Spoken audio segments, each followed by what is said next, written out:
Vivian Heidi from House of Heidi, and this is Archive.exe. Today we're going to be talking about the Watergate scandal. Okay, so imagine it's 1972. The United States is getting ready for a presidential election, and President Richard Nixon is running for re-election.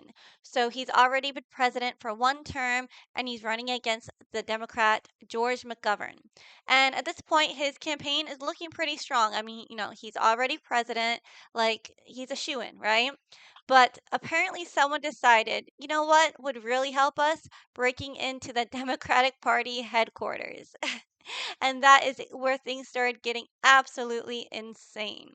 So on June 17th, 1972, five men are caught inside the Democratic National Committee headquarters.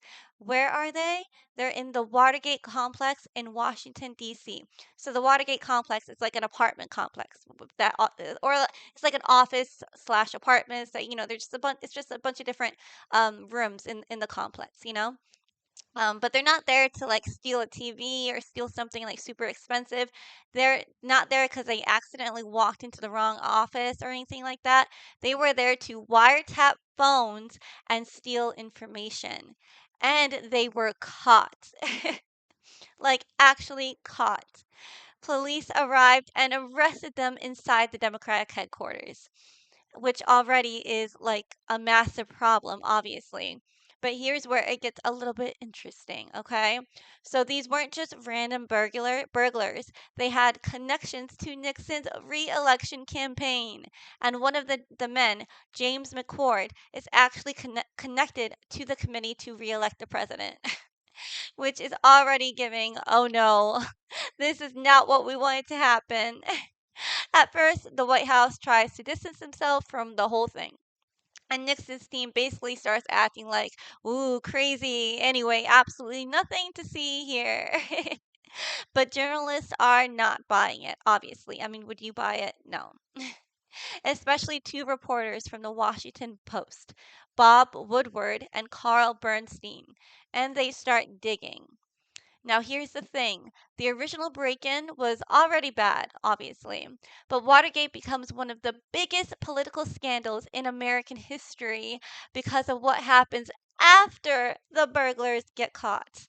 Because instead of everyone just admitting, okay, this was illegal, let's just deal with it, they'd attempt to cover it up. And this is where the scandal gets even bigger. Money is used to try to keep the burglars quiet. People connected to the administration begin trying to prevent investigators from discovering where the orders came from. And obviously, we're not just talking about a burglar here. We're talking about a massive question. Who knew about this? Like, did the president know? How high up does this go? Because if people connected to the president knew about the break in, obviously there's the one thing on everyone's mind. Did the president know? And that's an entirely different situation. Like, that is just crazy. So, meanwhile, Woodward and Bernstein, the two journalists that I mentioned, are basically living the investigative journalist dream.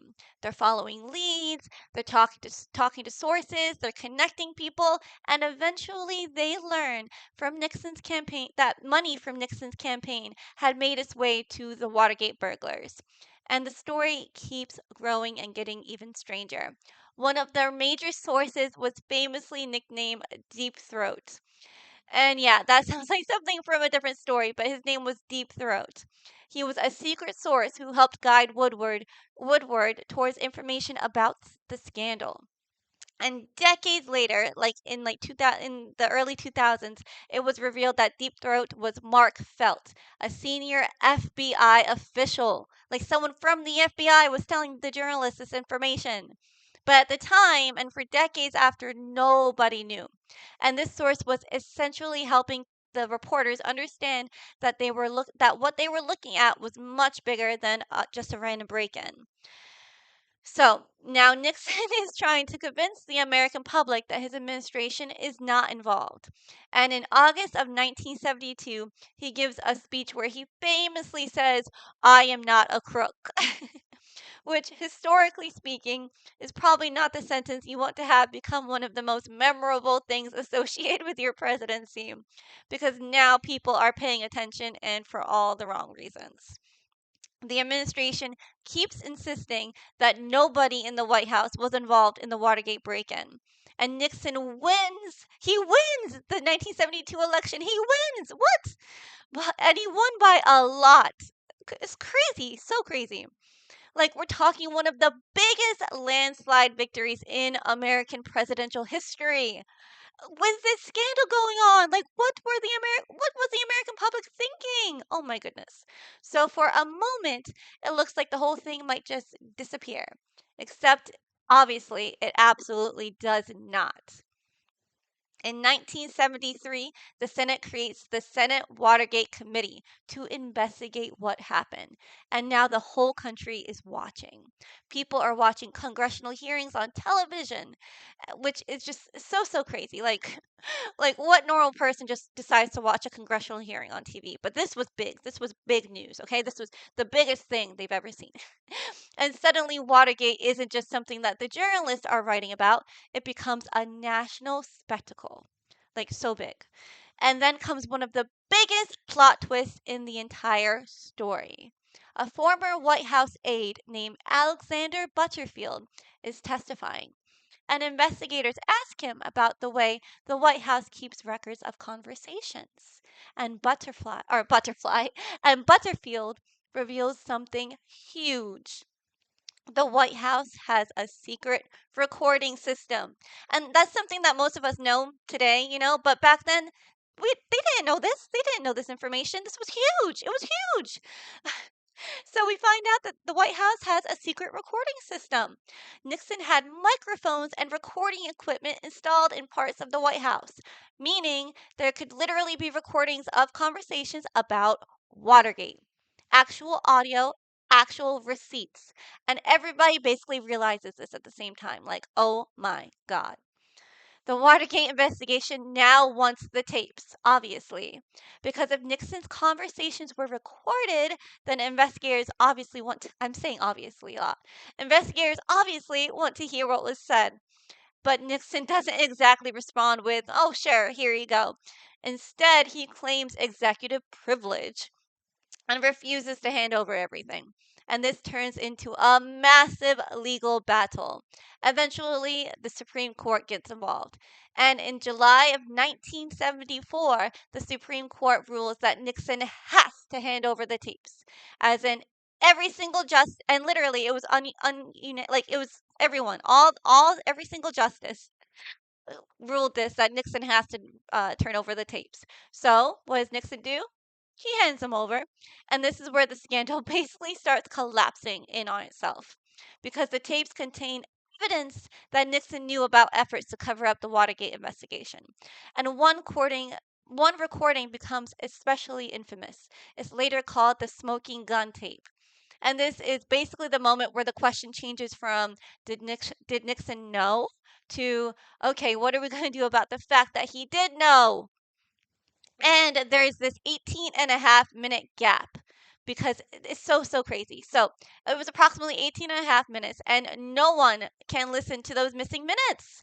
They're gone. Like they're just poof, they're gone. They're gone. Bye bye. The explanation of why it's missing becomes a huge controversy. So Nixon's secretary, Rosemary Woods, says she may have accidentally erased part of the tape while working with the recording equipment.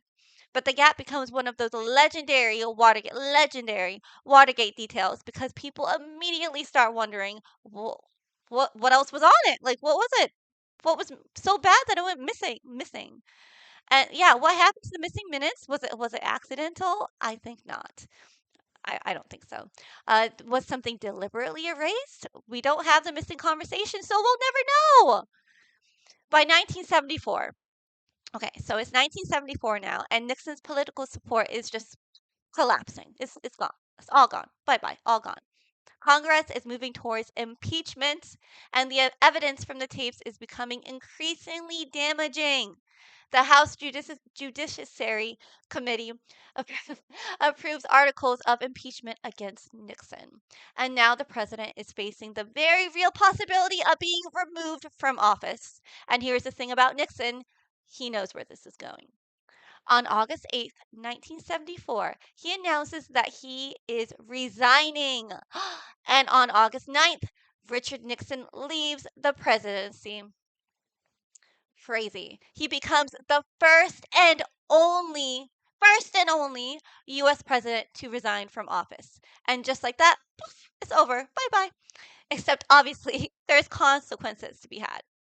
So Richard Nixon's vice president, Gerald Ford, becomes president.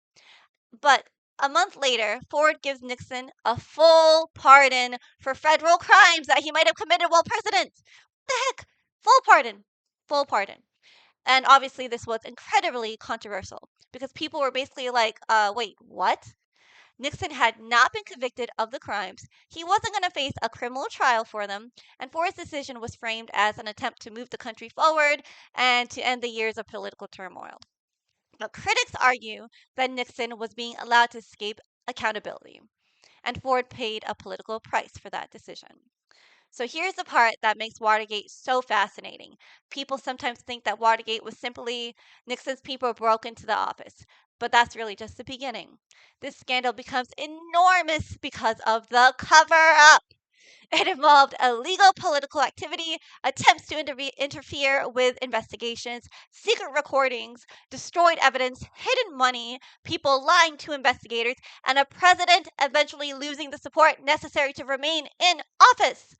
The break in was the spark. Okay, that was the spark. The cover up was the fire. And the tapes, well, those were just the receipts. And honestly, Watergate changed the way Americans look at the presidency. Before Watergate, the president had enormous political authority. But Watergate showed people that the president wasn't above investigation. It also transformed journalism. Woodward and Bernstein became famous for their reporting, and investigative journalism became even more culturally important. And that's why you still hear the word gate attached to scandals to get today, like Pizzagate or something, like there's always gate at the end of it because of Watergate. So if someone gets caught doing something shady, suddenly it's okay, welcome to so and so gate. You know, the suffix comes directly from Watergate. But here's what I think is the wildest part. Nixon won re-election in one of the biggest landslides ever. He was incredibly powerful. He had the entire machinery of the president behind him. And yet, a handful of burglars gets caught inside an office building, and that one stupid little decision eventually exposed an entire system of political corruption and deception. The original plan was probably supposed to be a secret, obviously. Instead, it became one of the most famous scandals in American history and basically teaches the oldest rule in scandal history. If you're going to do something shady, don't leave receipts. And Watergate, they left a lot of receipts, and some of them were literally recorded on tape. So that was it for my episode, my quick little tea spill session of Watergate. Thank you so much for watching. Please be sure to subscribe for more little spill sessions of historical scandals and things in history. I'm Vivian Heidi. This has been Archive.exe. I'll see you next time. Bye bye.